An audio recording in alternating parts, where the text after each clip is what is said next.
تمام هموطنان عزیز، نوروز در شهر دوشنبه ادامه دارد. خوراک‌های ملی ما اشتوفه. خاله جان نوروزتون مبارک باشد. شهر میدادین کمک برای دیگه هموطنان ما خوراک‌های ملی را کدام نمودی خوراک‌ها پختین شما امروز؟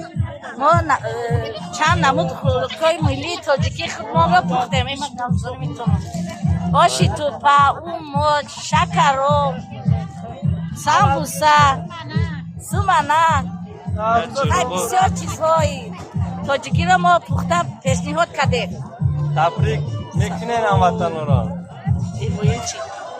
بگو خیر. چی تمنیات داره؟ چی میخواین در سال نو؟ ما میخوایم که سالی پرفر شود، پربرار شود و سال ما دیگه همین خیلی خوشی خرسندی ها را به ما نصیب روزی به تمام خلق تاجیک نصیب روزی گردانده شود و میخوایم که همیشه در سرخان خلق تاجیک ناز و نعمت‌های دنیا نصیب روزی گردانه.